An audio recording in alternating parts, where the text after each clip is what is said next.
Assalamualaikum warahmatullahi wabarakatuh.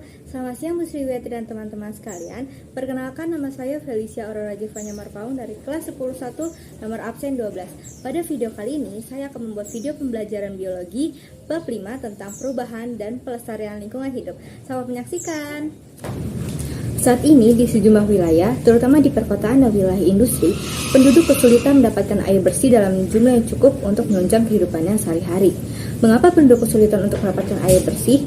Hal ini disebabkan oleh adanya pencemaran pada sumber-sumber air. Apa sih yang dimaksud dengan pencemaran? Nah, kita akan membahasnya di video ini. Kita akan membahas tentang keseimbangan dan perubahan lingkungan hidup, pencemaran lingkungan hidup, akumulasi bahan pencemar dalam rantai makanan, penanganan limbah, dinamika komunitas, dan yang terakhir adalah adaptasi dan mitigasi terhadap perubahan lingkungan. Pertama-tama, kita akan membahas tentang keseimbangan dan perubahan lingkungan hidup. Menurut UU nomor 23 tahun 1997, lingkungan hidup adalah kesatuan ruang dengan semua benda, daya, keadaan, dan makhluk hidup, termasuk manusia dan perilakunya, yang mempengaruhi kelangsungan kehidupan dan kesejahteraan manusia serta makhluk hidup lain. Keseimbangan lingkungan adalah kemampuan lingkungan untuk mengatasi tekanan dari alam maupun aktivitas manusia dalam menjaga kestabilan kehidupannya. Keseimbangan lingkungan merupakan keseimbangan yang dinamis, yaitu keseimbangan yang dapat mengalami perubahan, tetapi perubahan ini bersifat menjaga keseimbangan komponen-komponennya dan tidak menghilangkan suatu komponen tertentu. Keseimbangan dan perubahan lingkungan hidup itu ada apa aja sih? Yang pertama, terdapat pola-pola interaksi yang berlangsung secara proporsional. Yang kedua, ada lingkungan homeostatis. Yang ketiga, ada pertumbuhan dan perkembangan organisme yang berlangsung secara alami. Yang keempat, memiliki daya dukung lingkungan. Keseimbangan lingkungan hidup dapat terganggu jika terjadi perubahan lingkungan berupa pengurangan fungsi dari komponen atau hilangnya sebagian komponen yang dapat menyebabkan putusnya mata rantai dalam ekosistem. Faktor penyebab perubahan lingkungan dapat dibedakan menjadi dua macam, yaitu ada faktor alam dan faktor manusia. Faktor alam itu apa aja sih contohnya? Contoh faktor alam itu antara lain gempa bumi, gunung meletus, gelombang tsunami, tanah longsor, banjir, angin topan, dan kemarau panjang. Dan kalau faktor manusia, contohnya antara lain pembakaran dan penebangan hutan, pembangunan industri dan pemukiman, penambangan secara liar, sistem pertanian monokultur, dan pencemaran lingkungan. Misalnya akibat penggunaan pestisida dan pupuk kimia yang berlebihan. Yang kedua, kita akan membahas tentang pencemaran lingkungan hidup. Lingkungan menyediakan sumber daya alam yang dibutuhkan manusia untuk menunjang kehidupannya.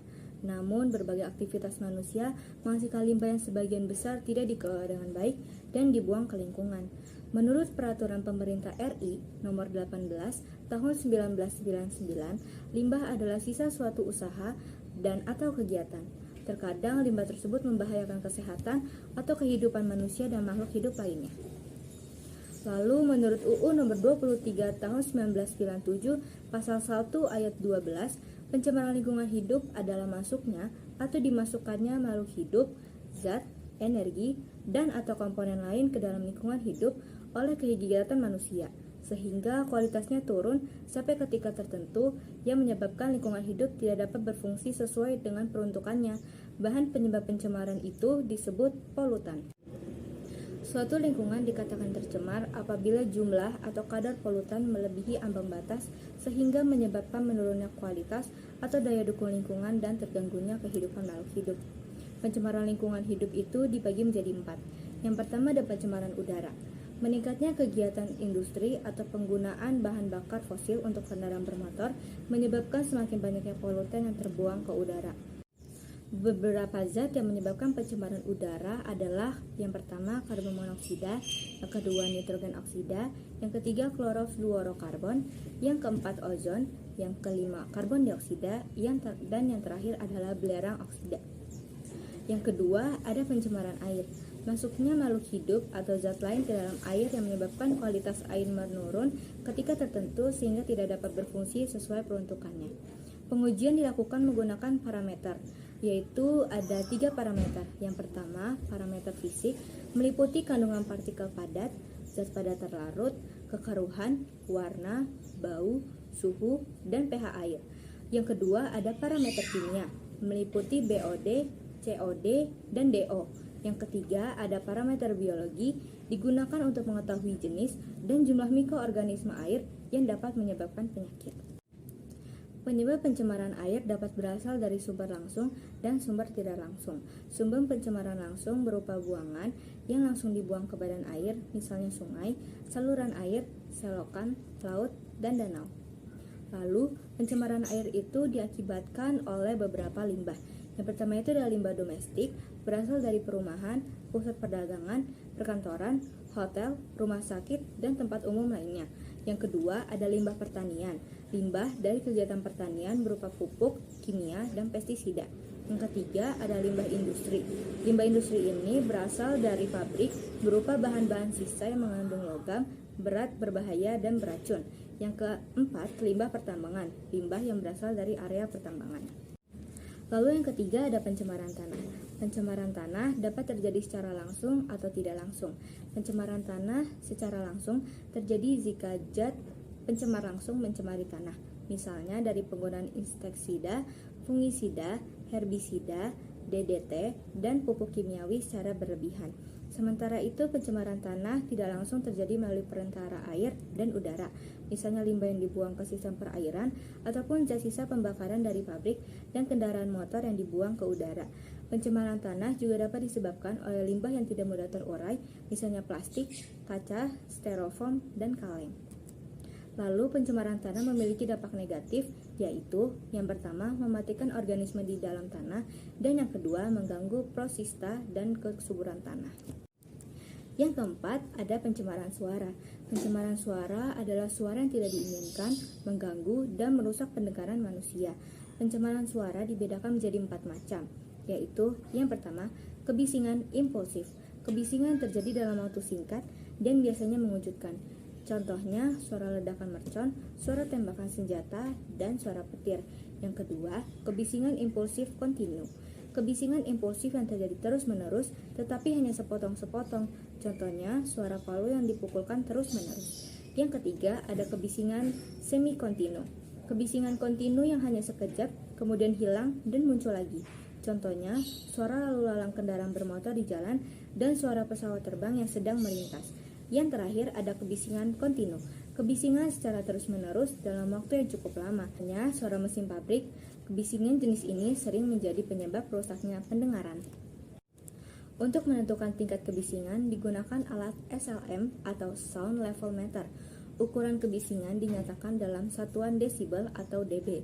Rata-rata seseorang mampu mendengar suara dengan frekuensi 20-20 ribu Hz.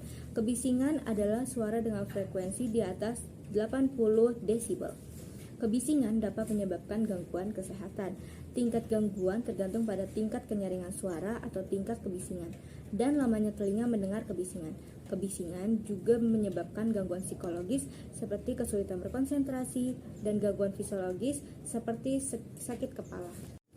Lalu yang ketiga, kita akan membahas akumulasi bahan pencemar dalam rantai makanan. Bahan pencemar yang sulit atau tidak dapat terurai di lingkungan dapat masuk dalam tubuh organisme dan berpindah dari satu organisme ke organisme lain melalui rantai makanan atau jaring-jaring makanan. Akumulasi terbanyak terdapat pada tingkat trofi paling tinggi. Proses peningkatan akumulasi bahan tercemar pada tingkat trofi melalui rantai makanan disebut biomagnifikasi. Yang keempat, kita akan membahas tentang penanganan limbah.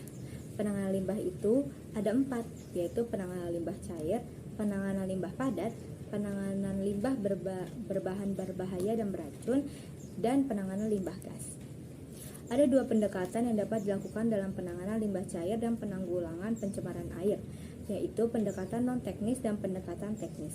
Pendekatan non-teknis dilakukan dengan penerbitan peraturan sebagai landasan hukum bagi pengelola badan air dan penghasil limbah, sosialisasi peraturan, dan penyuluhan pada masyarakat.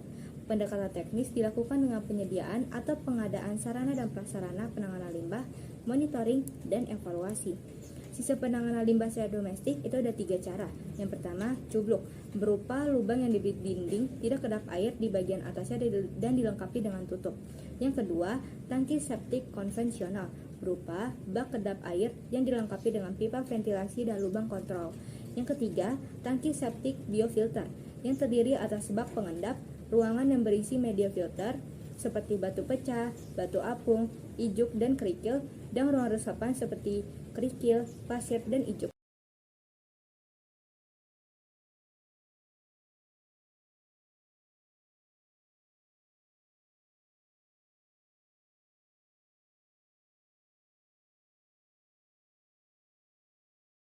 Yang kedua, kita akan membahas tentang penanganan limbah padat. Limbah padat sering disebut sebagai sampah yang meliputi sampah organik ataupun sampah anorganik.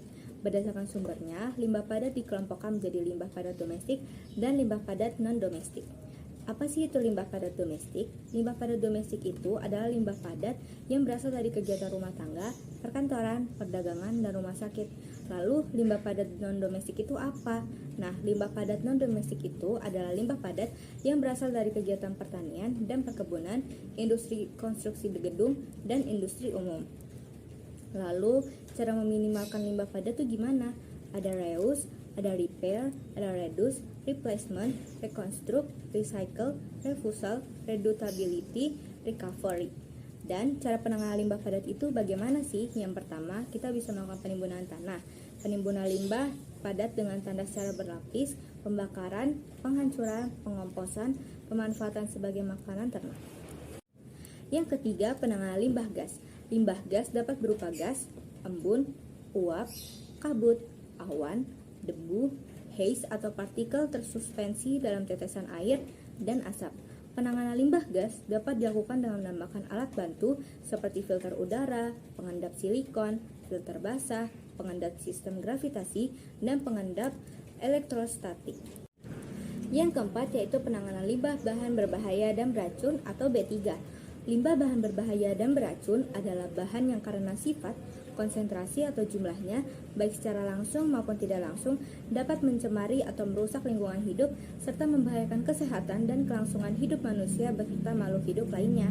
Limbah B3 memiliki karakteristik mudah meledak, mudah terbakar, bersifat reaktif dan korosif, beracun, dan menyebabkan infeksi. Lalu dari mana sih asal limbah bahan berbahaya dan beracun, dan dari mana saja? Nah, yang pertama dari kegiatan industri, contohnya industri pupuk yang menghasilkan limbah amonia. Yang kedua, kegiatan rumah sakit atau yang berasal dari limbah radioaktif, limbah patologis, limbah kimiawi, limbah farmasi, benda-benda tajam yang terkontaminasi oleh kuman penyakit, dan limbah yang berpotensi menularkan penyakit. Lalu yang ketiga ada kegiatan rumah tangga yang berasal dari sisa-sisa obat kadaluarsa, pemutih, deterjen, sampo, kamper, baterai bekas, aerosol, racun tikus, dan pembasmi nyamuk. Lalu yang terakhir dari kegiatan pertanian, contohnya insektisida dan pupuk. Yang kelima, kita akan membahas tentang dinamika komunitas. Komunitas merupakan kumpulan populasi yang saling berinteraksi dalam suatu ekosistem. Perubahan komunitas dapat terjadi secara siklis maupun non-siklis. Perubahan komunitas siklis terjadi pada periode tertentu, tetapi mudah kembali ke keadaan yang hampir sama dengan keadaan sebelumnya. Contohnya, perubahan komunitas selama musim kemarau dan musim penghujan. Pada musim penghujan, jumlah serangga dan katak lebih banyak daripada saat musim kemarau. Lalu ada perubahan komunitas non-siklis, adalah perubahan komunitas yang terjadi secara drastis dengan kondisi komunitas cenderung berubah secara permanen. Perubahan non-siklis terjadi hanya dapat dilihat setelah beberapa tahun, atau bahkan hingga lebih dari 1 abad. Perubahan non-siklis berkaitan dengan nilai sejarah, misalnya evolusi, migrasi, dan punahnya beberapa spesies tertentu.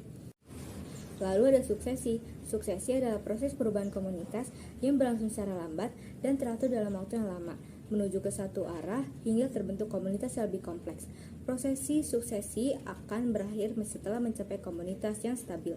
Suksesi primer adalah suksesi yang terjadi pada lahan atau wilayah yang mula-mula tidak bervegetasi atau lahan yang pernah bervegetasi, tetapi mengalami gangguan berat hingga komunitas asal hilang secara total atau tidak ada lagi kehidupan. Suksesi sekunder adalah suksesi yang terjadi pada lahan atau wilayah yang pada awalnya telah bervegetasi sempurna namun mengalami kerusakan, tetapi tidak sampai menghilangkan komunitas asal secara total. Lalu yang keenam, kita akan membahas adaptasi dan mitigasi terhadap perubahan lingkungan. Adaptasi terhadap perubahan lingkungan merupakan penyesuaian diri terhadap kondisi perubahan lingkungan yang terjadi, sedangkan mitigasi adalah serangkaian upaya untuk menanggulangi, mengurangi, dan memperkecil resiko atau dampak perubahan lingkungan serta memulihkan kondisi lingkungan yang telah berubah. Nah, lalu ada contoh-contoh kegiatan adaptasi terhadap perubahan lingkungan. Misalnya terdapat perubahan lingkungan kekeringan akibat kemarau panjang. Maka kita akan dapat beradaptasi sehingga kita akan menghemat air bersih, menggunakan air bekas yang tidak mengandung deterjen untuk menyiram tanaman, dan memperdalam sumur untuk mendapatkan air. Lalu ada kenaikan permukaan air laut, maka kita akan beradaptasi dan kita akan merelokasi permukiman penduduk, membangun sistem pemecah ombak, dan memelihara hutan bakau. Lalu banjir, jadi maka kita akan beradaptasi sehingga kita membuat dan memelihara saluran drainase, rumah pompa, dan biopori, serta melakukan pengerukan saluran air. Lalu kebakaran hutan, maka kita akan beradaptasi melakukan pemadaman api, mencegah penjalaran api ke area lain, dan menggunakan masker penutup hidung. Lalu longsor, maka kita akan beradaptasi sehingga kita merelokasi permukiman, membuat terasering pada lahan miring, serta merehabilitasi hutan di daerah hulu.